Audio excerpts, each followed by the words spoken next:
All praises to Yahweh Shem Yahweh Shai. Coming back with my book challenge. This book is called The Bible is History by Ian Wilson. Going into different archaeology as far as like the Temple of Solomon, the Seal of Solomon, and other artifacts proving that the Israelites existed. It's one book I got right here. Next book is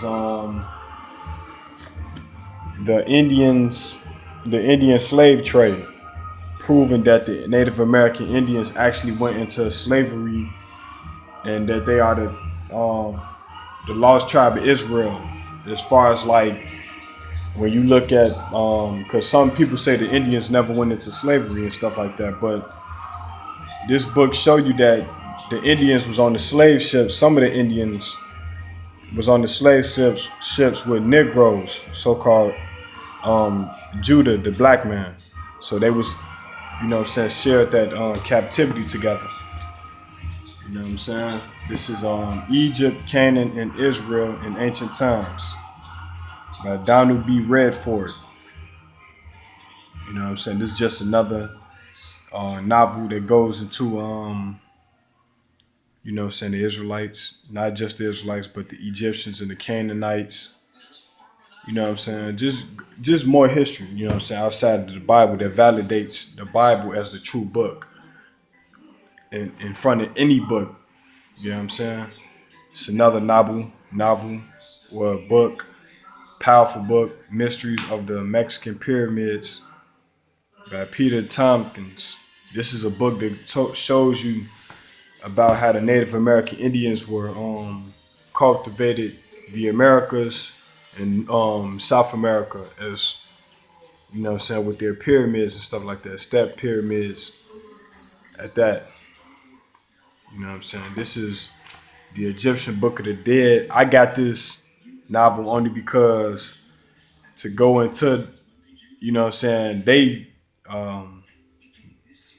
various books and to study upon what they do. As you can see right here, this is the Meneptah Stela. This proves that the Israelites actually was in Egypt. This is the Meneptah Stela right here, I believe.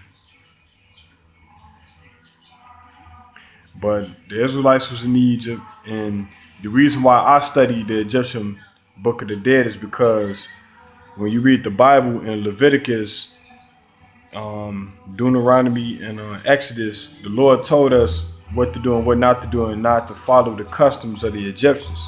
So this show you what they was doing in a book. Another powerful book I got right here is called Understanding the Bible Through History and Archaeology. You know what I'm saying? This is self-explanatory. I don't have to say anything. Just know that it's history in here, as far as like artifacts and knowledge about Israel. Imperial Rome.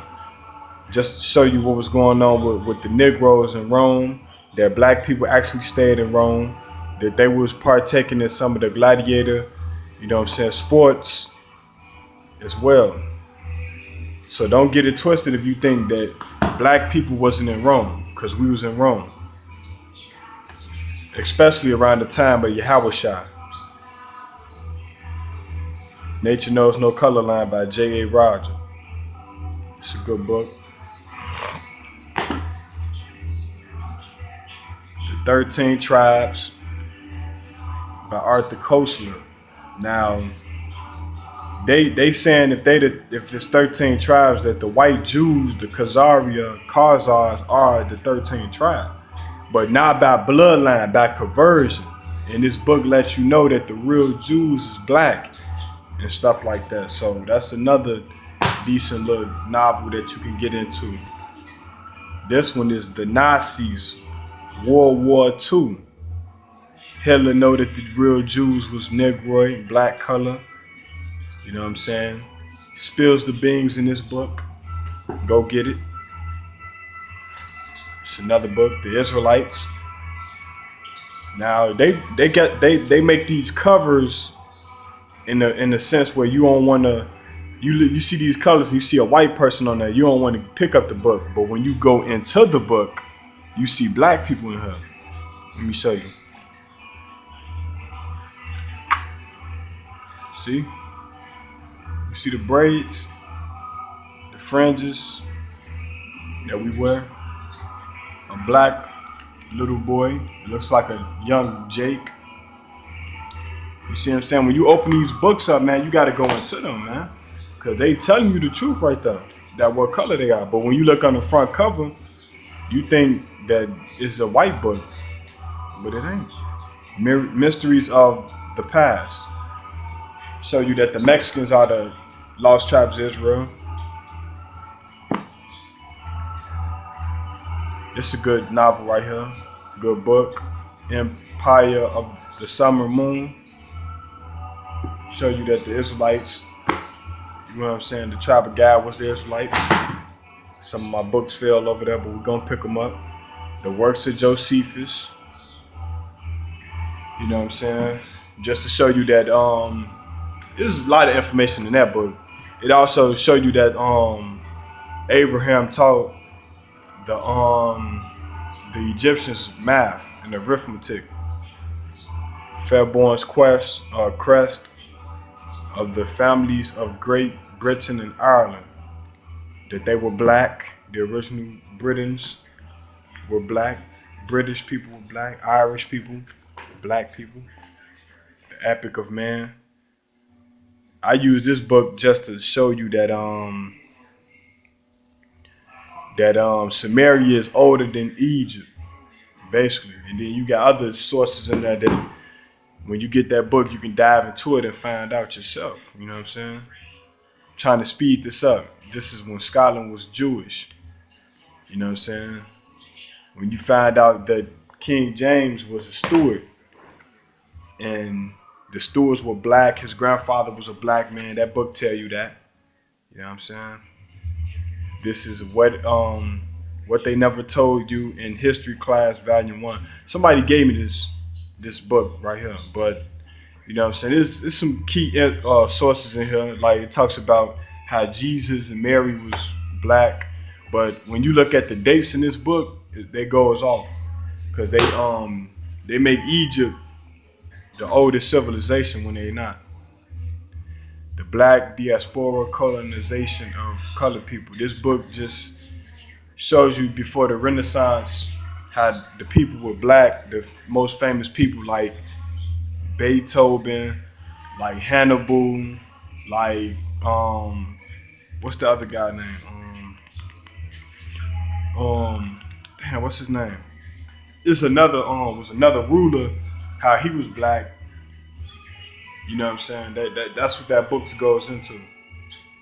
This is the great chiefs, showing you the complete color of the Native American Indians before they was basically you know what I'm saying, mixed in with European, Caucasian. Jewish life in the Middle Ages. As you can see, these is black people right here. You know what I'm saying? People of color. Trying to speed it up a little bit. The Sumerians, Their History and Culture and Character by Samuel Noah Kramer. You know what I'm saying? The ancient Sumerians was black people as well. You know what I'm saying? Black culture and black consciousness. Slave narrative novel that you can get to show you that, you know what I'm saying, black people was not atheists. They had a God and they believed in something. Because the Egyptians like to say that we didn't believe in God or something like that, or that we didn't follow the gods of the white man, and we didn't. You know what I'm saying? We believed in the true living power. You know what I'm saying? Yahweh. That's what we believed in. We didn't believe in this white supremacy religion stuff. We had our own gods and stuff like that, and they show you that on Roots. Even though that movie was showing you Kunta Kinte was a Muslim, but at the same time, Kunta Kinte, they were Muslims when they came over here, but before that they were Hebrews. They was indoctrinated to being a Muslim. That was what the Muslims put on us. They put another religion on us. Tell you that in Deuteronomy. This is the icon masterpiece of Russia. When you look into Russia, you see a lot of black images in there. The Negro question. You know what I'm saying? When you look at that, you see the kingdom of Judah. This is a West African, you know what I'm saying? This is a West African map in the 1600s. I think before the 1600s, like the 1500s. Distinctive Languages by Johannes Friedrich. I'm butchering his name. Pardon that.